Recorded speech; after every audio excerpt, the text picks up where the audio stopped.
Good afternoon, evening, middle of the night, depending on where you are. I'm Dmitri Glinski. I'm humbled to welcome our highly distinguished speakers and all of you from 3 continents on behalf of our association, ARA, a network of exiles and refugees from former Soviet countries and their friends and allies, working since 2012 from coast to coast, raising public awareness, building bridges between communities, and adding our voices and our accents to international debates on Ukraine and Russia and on human rights and democracy. Since moving most our events online 4.5 years ago, we've held 27 roundtables like this with speakers and participants from over 20 countries, including human rights defenders from both Ukraine and Russia, and all the way to Brazil and New Zealand. And of course, as a disclaimer goes, the opinions expressed here are strictly personal and do not necessarily reflect the views of our organization or yours. This includes my opinions too. Every year in May, we aim to bring into conversation some element of the legacy of Andrei Sakharov and the human rights movement around him. The starting point for our today's discussion are his warnings about the promoters of the Kremlin's expansion that, as he wrote, had inundated the West and developing countries, and about their threat to democracy's unity in response to that expansion. That quotation from his article is in our event's description in exact translation from Russian, as the New York Times version, when it was published, was considerably softened. And I'd like to draw your attention to the fact that what he was writing about was not just military expansion, but the expansion of the Kremlin's mode of governance by military and many other means.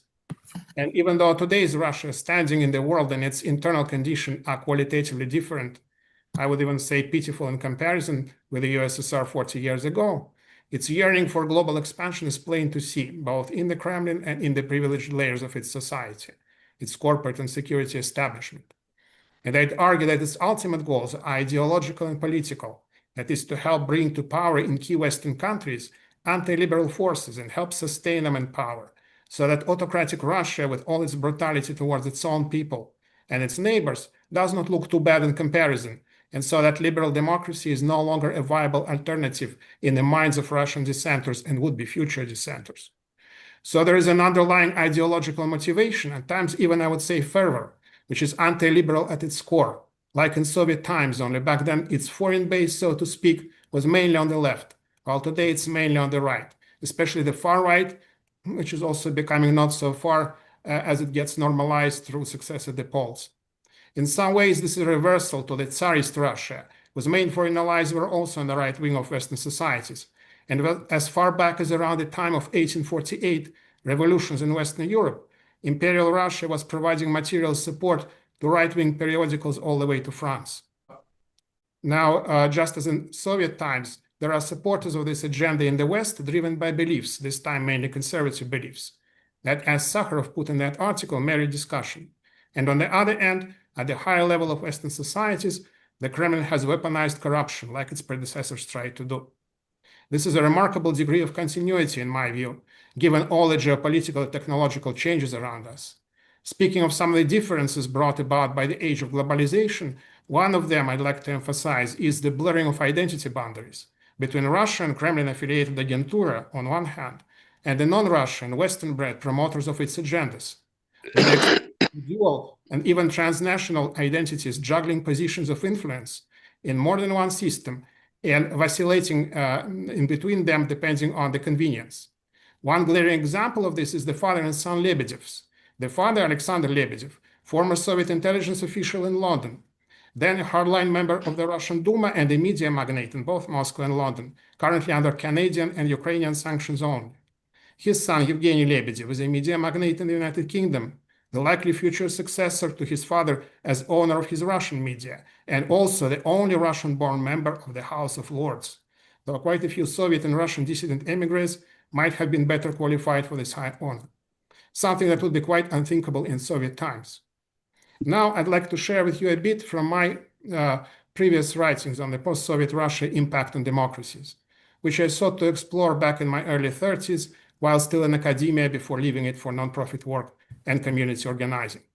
In 2001, the program on new approaches to Russian security, PONERS, that was based at Harvard at the time, under its founder, distinguished scholar and public servant Celeste Wallander, published my policy memo titled Suffocation by Embrace, the Putin-Bush alliance and the cultural threat to Western democracy. That was shortly after President Bush stated that he had looked into Putin's eyes and found him trustworthy. In my essay, I wrote in particular about, quote, Putin's encouragement of Western hardliners, which I argued, quote, increasingly look like the mirror image of the early Bolshevik ideological operations in the West. While Bolshevik emissaries worked to divide and to subvert Western societies by radicalizing the left, Putin and his cohorts may be doing just the same, only this time on the right flank of a Western political spectrum. I wrote that this represents, quote, political and cultural challenge to the very foundations of the international democratic community. His interests and policy actions point toward influencing the fundamentals of the Western political order and value system. This may be done by fueling and indefinitely extending the state of conflict and thus spreading the culture of emergency based on the sense of an ever-present threat that justifies a long-term abandonment of democratic and human rights standards, end of quote. And finally, in 2003, in a book that I edited and produced on the basis of a conference that we had co-organized in Moscow with Boris Kagarlitsky, my colleague back then and now a political prisoner brutally jailed by the Putin dictatorship for his anti-war remarks, and he is jailed in spite of his advanced age and international recognition. Our book with articles by Boris and other scholars was published by the Moscow office of the Friedrich Ebert Foundation, and you can now find it on the Internet Archive online. In that book, I wrote about the infiltration of the upper class of democratic societies by Russian kleptocrats, quote, the project of convergence of the two societies that Sakharov and others advocated for was ditched in favor of the convergence of elites. On the Russian side, this meant a speedy integration of the corrupt and authoritarian nomenclatura networks into the international economy through the rapid-fire privatization, with subsequent asset stripping and capital export to the West at the expense of most of the country's population. On their part, Western participants in this process happily collaborated and normalized their rapacious and lawless transformation into corporate owners and accepted them as legitimate partners at the risk of a fundamental destabilization of the value system of democratic societies and of compromising the institutions of liberal democracy. End of quote. Now, the influence channels of the autocratic and imperial Russia in the West have always operated at the expense of Russia's dissenters and their alternative democratic and anti-imperial visions. In Soviet times, institutions like the London School of Economics could deny their space to the organizers of the Sakharov hearing as being too controversial. In this century, the patterns of hiring, promotion, and funding in Russia-related NGOs and research centers in the West have too often favored the exporters of Soviet-era wealth and privilege over political exiles and refugees from the regime who have never enjoyed the same opportunities and inclusion. Part of the reason, I believe, is that the Kremlin-connected wealth and privilege were able to buy Western-style coaching for its promoters, so that some of the graduates of Soviet intelligence trainings were coming to the West flawlessly polished in the corporate lingo and knowing what to say in order to blend into the circles that they needed, while dissident emigres, even though they had an edge in the substance of what they had to say, were never trained to please those high-powered audiences that prioritize appearance. Thus, no former Soviet or Russian pro-democracy exile ever gained any positions of real influence in Western or international NGOs, let alone government agencies, except those that they set up for themselves. Speaking from personal observations, in South Brooklyn, where a sizable part of the post-Soviet emigre community resides, senior-level roles in relevant service agencies are more likely to be held by those who had been visiting the Kremlin in the years preceding the war, as part of the delegations of the so-called compatriots parading their loyalty. In contrast, you won't find any dissidents or anti-war community organizers in these roles. And the channels of Kremlin influence in the US have always been bipartisan. Thus, in New York's mayor's office, under a mayor who was elected as a Democrat, someone who had served as a public promoter of some of the Russian oligarchs, including those currently under sanctions, US sanctions, can serve as a senior-level official in City Hall.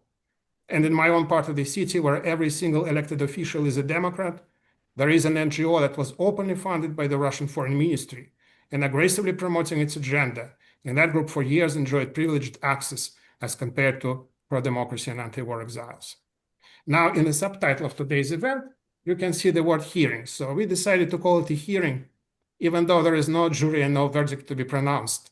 It is a reminder and a reference to the series of Andrei Sakharov hearings that were launched 50 years ago in Copenhagen and were held from 1975 to 1985 in 5 capitals of the democratic world, with participation of some of the cultural giants of the time, from Simon Wiesenthal to Eugene Ionesco.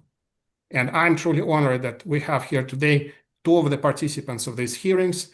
First, Andrew Grigorienko, who served as a witness at the very first one in Copenhagen, a witness on Crimean Tatars and repression against Crimean Tatars, and Mario Corti, the key organizer of the second hearing in Rome in 1977 and co-organizer of the third hearing in Washington. We are not claiming to revive these hearings today, let alone present ourselves as a jury questioning witnesses. Nor do I believe that these hearings can be resurrected as such by someone else. And that's not just because you can't enter the same river twice.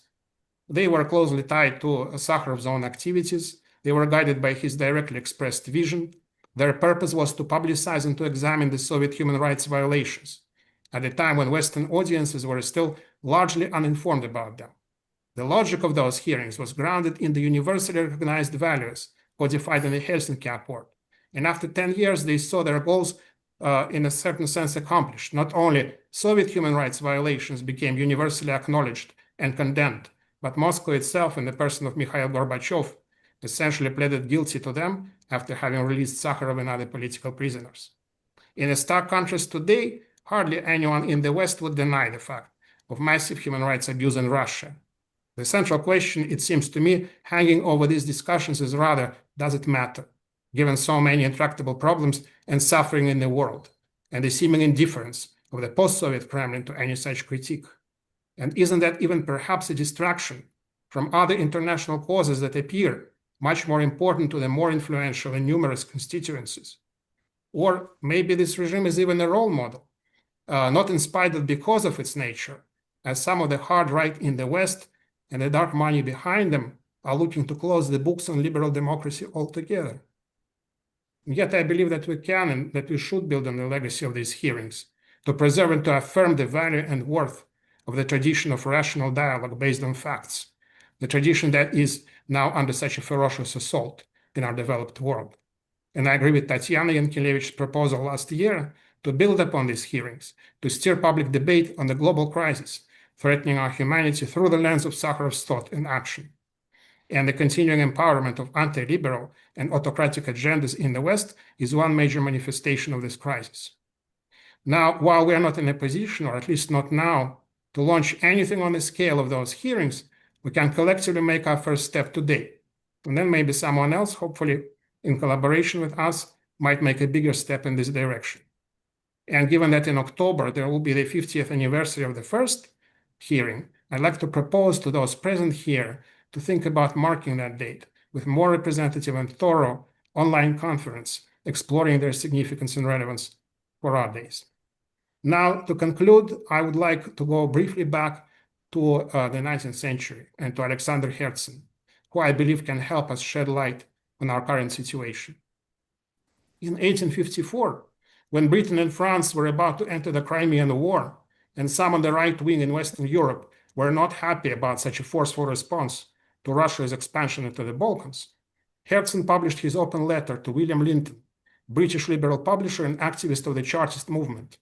Here is a quotation from this letter. "It would be madness to imagine that Emperor Nicholas, who started the Crimean War, could confront the whole of Europe unless Europe itself became the vanguard of Nicholas' army in order to fight against itself. But that is exactly what is happening. Not only bankers and journalists, but also prime ministers and royal kin are in the service of Tsar Nicholas. Should Europe clash with Russia, conservatism, fearful, anxious, decrepit, will find means to paralyze all popular support for self-defense." End of quote, translation mine. Contrary to Herzen's misgivings, Britain and France prevailed in that war, and Russia lost. To be sure, all three at the time were predatory colonial empires. Neither of them was a paragon of virtue.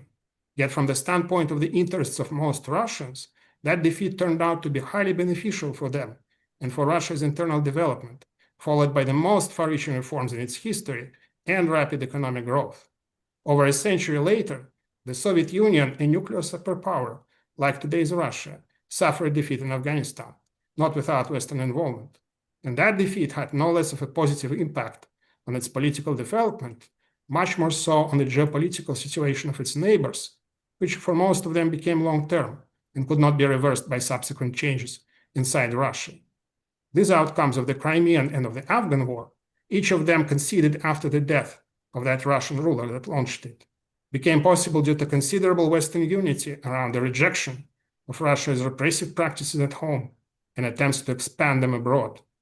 This unity is what both Sakharov and Herzen fought for, each in his own ways according to the conditions of his time, while exposing the promoters of Russia's imperial interests in Western capitals, quite often to the intense displeasure of their friends and allies in these circles. And while today's enablers seem to be so much more powerful, and the cause of Russia's anti-imperial dissenters so much more hopeless, to quote from the title of the latest book by Ben Nathans. Yeah, we've seen it before. So let's do what we got to do as particles of that international civil society to help inform the public debate and help restore democracy's unity of purpose vis-à-vis their opposite number.